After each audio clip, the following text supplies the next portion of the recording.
O Natan conversou com o senador Marcelo Castro. Agora a onça vai beber água, né? Porque acabou aquela história de eleição municipal, João, de todo mundo cuidar, tal. Agora a configuração é a eleição estadual. Ele defende a Aliança Cruzada, mas afirma que o MDB tem condições de marchar sozinho na disputa proporcional de 2026. Marcelo Castro é um dos defensores da manutenção da aliança cruzada entre MDB e PSD em 2026. O senador faz os cálculos e defende que a estratégia é a mais adequada para a base do Palácio de Karnak na disputa por vagas na Assembleia e na Câmara Federal. Nós fizemos uma reunião do MDB e tomamos uma posição. Isso já tem uns 2 meses aproximadamente. É que o MDB se colocaria favorável a manter essa coligação cruzada que houve com o PSD. Agora, a gente ouve muitas notícias de que os nossos aliados, o PSD, está formando uma chapa própria, tanto de estadual quanto de federal. E isso está trazendo, eu confesso a vocês, uma certa reação dentro do MDB. Então, membros nossos do MDB, como, por exemplo, o deputado João Matos, já deram declarações à imprensa se colocando contrário a essa fusão cruzada novamente. Então, vamos ver como é que as coisas vão evoluir. Apesar de defender a aliança cruzada, o presidente estadual do MDB garante que o partido possui as condições de marchar sozinho na disputa proporcional. Marcelo Castro também avalia que as discussões por espaços na chapa majoritária não têm relação direta com as articulações para a disputa proporcional. O senador defende que MDB, PSD e PT ocupem as vagas na chapa liderada pelo governador Rafael Fonteles em 2026. Eu acho que uma coisa é uma coisa, outra coisa é outra coisa. Quer dizer, a definição de chapa majoritária é um raciocínio. A definição de chapa proporcional é outro raciocínio. Eu acho que uma coisa não tem uma ligação direta, uma implicação direta com a outra. Embora tenha algumas consequências, a gente sabe. Cada partido vai fazer o seu pedido. Aí nós vamos discutir, argumentar e ver, não é, pela força de cada partido, qual seria a melhor decisão política, pensando no conjunto, né, dos partidos que compõem a base do governo. Conversar com o Natanael, que esteve na produção da reportagem. Natan, é o seguinte, o PSD, D de dado, porque daqui a pouco vamos falar do PSB, o PSD dos deputados Júlio César e Georgiano Neto, está nem aí. Certo? Vamos ser sinceros? Não estão nem aí. Os dois estão muito bem, obrigado. Tá? Vão eleger vários deputados estaduais. Já tem um grupo lá que era suplente, mas já está no cargo de forma definitiva. Então, o PSD prepara uma chapa de deputados estaduais para concorrer, e a previsão é de eleger um bom número de deputados estaduais. Para a federal, o deputado Georgiano Neto vai ter mais votos que o deputado Júlio César. Olha se ele não tiver 200 mil votos. João aposta que vai ser em torno de 200 mil aí. O deputado federal Júlio César, aqui vai um palpite meu, eu queria depois o palpite de vocês. Hoje, o deputado federal Júlio César, candidato ao Senado, eleito. Agora o MDB, quer dizer, tem que se virar para construir também a mesma estrutura. Olhando a chapa do MDB, e baseado no que o João já disse, você olha e chega muitas figuras importantes, mas é aquela história. Você tem figuras muito importantes, mas falta base, falta cauda para sustentar essas figuras importantes e as figuras que vão surgir para a eleição de 2026. Douglas, o que chama a atenção aí na fala do senador Marcelo Castro, né, é meio que uma resposta até a esse movimento do PSD. O senador Marcelo Castro tem defendido a manutenção dessa aliança, e o argumento dele é inclusive matemático. Ele diz o seguinte, que quanto menos chapas disputando vagas dentro da base governista, melhor para a base governista. E aí ele fez até uns cálculos lá, né, sempre com papel e caneta na mão, demonstrando que PSD e MDB marchando separadamente, cada um com a sua chapa, cada um desses partidos vai ter uma sobra de votos que, somado, poderia garantir a eleição de 1 ou 2 deputados a mais, né, se eles estivessem unidos. Mas o senador Marcelo Castro, que preside o MDB a nível estadual, deixou bem claro que se a aliança não se concretizar, o MDB tem as condições de marchar sozinho.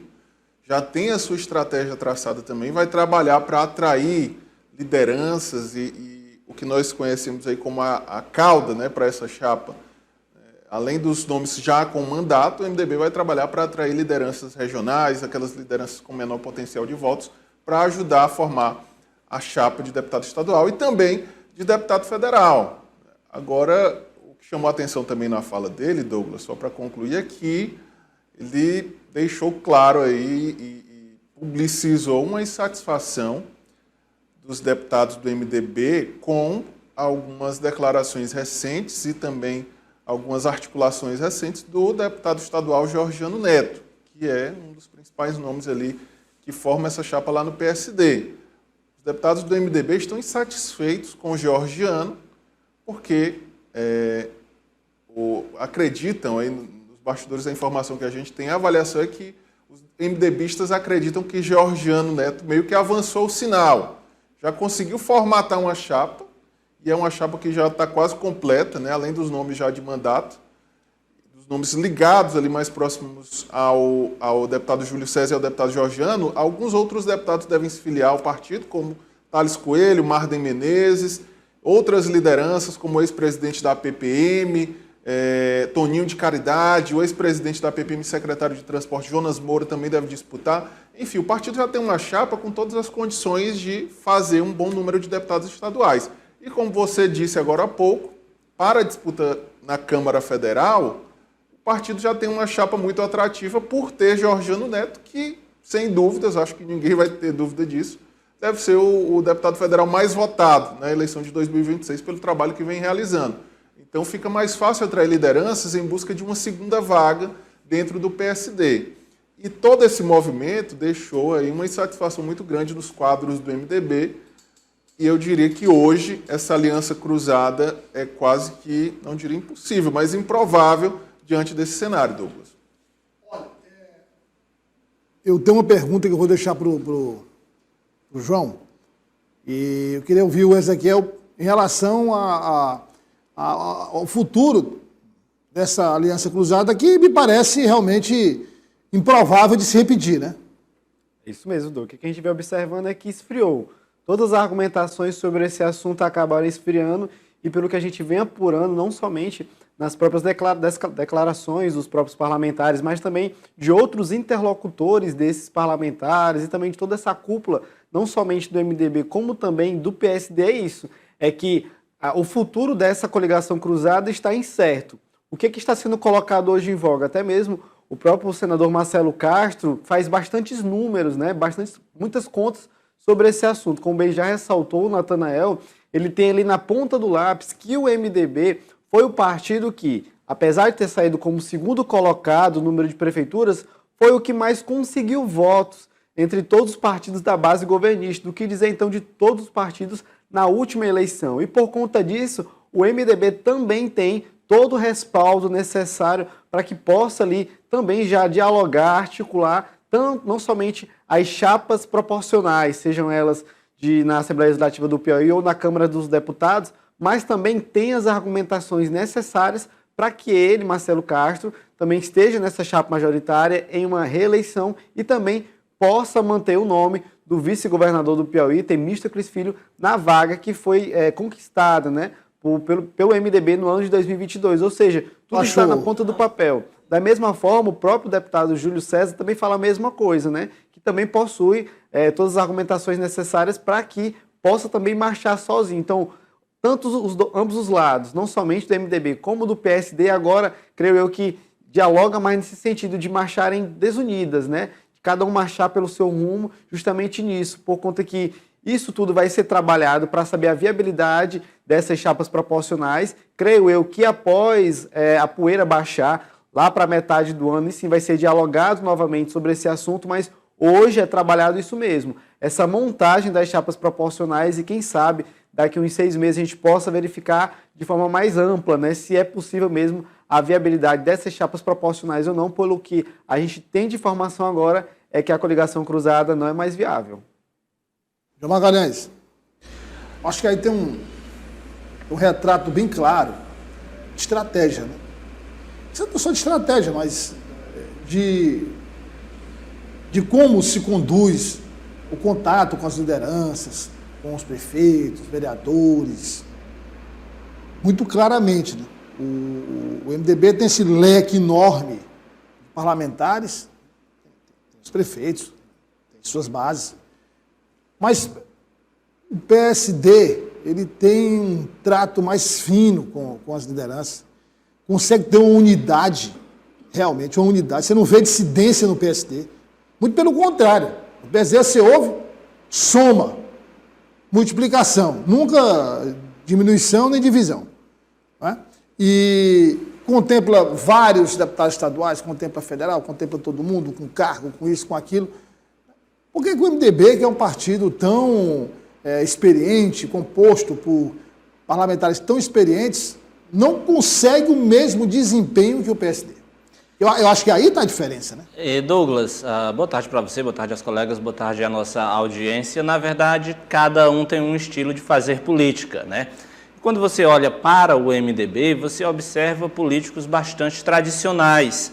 João Madison, Severo Eulálio, Pablo Santos, né, que agora é prefeito de Picos, mas vamos dizer que o grupo político tem uma cadeira de deputado, tanto é que ele vai lançar a esposa, candidata a deputado ano que vem. Tem Felipe Sampaio, né, que herda o mandato do pai, deputado Temístocles Filho, enfim. O próprio Henrique Pires, é um modelo de política bastante tradicional, né?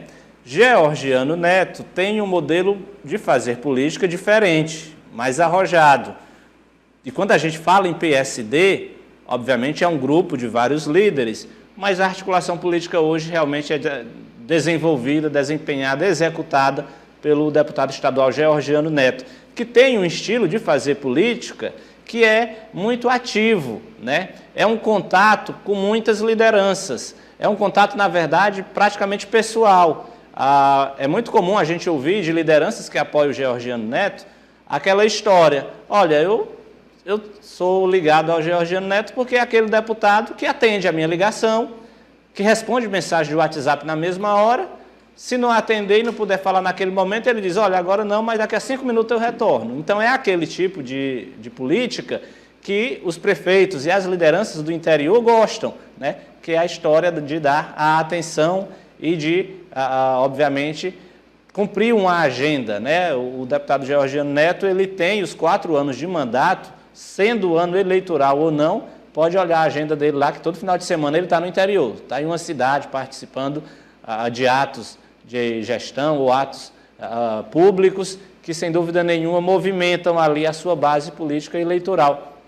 Então, eu diria que enquanto o MDB ficou nessa da tradição de aguardar o momento certo para a gente discutir os assuntos, Georgiano Neto, que tem um estilo de fazer política diferente, um pouco mais até agressivo, vamos dizer assim, como outros deputados costumam citar, um modelo de fazer política mais arrojado, não perde tempo, né? Ele não dorme para fazer política. Quando o MDB pensa em discutir uma fusão cruzada, ele já decidiu, essa fusão não vai acontecer porque a gente vai, obviamente, trabalhar uma chapa competitiva com a nossa força e tem estrutura política para isso. Diga-se de passagem, essa estrutura vem muito, claro, né, da estrutura política da família, um gabinete de deputado federal, hoje tem um gabinete lá no Senado, mas também porque o partido ocupa espaços significativos no governo do Estado e tem conseguido destravar, né, algumas obras, a execução de serviços no governo do Estado, que é um outro diferencial, Douglas. muito se ouve exatamente isso. O prefeito diz, olha, as pessoas perguntam por que o georgiano tem 20, tem 30 prefeitos. Ele consegue atender todo mundo, ele consegue indicar uma obra lá no governo do estado e a obra anda, né? Enquanto que outros deputados têm uma certa dificuldade de fazer a obra andar. Isso vai, obviamente, da articulação de cada um. Eu acredito que isso ajuda a gente a entender um pouco, né, essa diferença de estilos políticos e por que o MDB, um pouco mais apegado à sua tradição, claro, é um grande partido. Por outro lado, o PSD não ficou aguardando, né, o tempo passar, acabou que tomou as decisões, tomou a rédea da situação e já tem uma chapa formada que aparece bastante competitiva. Se continuar nessa tendência, eu acredito que a gente tem no ano que vem um PSD com uma bancada, elegendo uma bancada, né, de deputado estadual e, como você disse, chamando a atenção pela unidade. Você não vê divergências, você vê todo mundo em torno do mesmo assunto, fechado ali com uma candidatura majoritária de Júlio César, com esse projeto de candidatura de Júlio César ao Senado. Isso se estende às prefeituras. Então, eu acho que são estilos de fazer política diferentes. O MDB sempre apostou nessa da tradição porque deu certo, né, Douglas? São políticos que estão no mandato há muito tempo, fazem política assim, tem dado certo. O que a gente vê no PSD é apenas um estilo, que também tem dado certo, mas é completamente diferente de um modelo de política mais tradicional.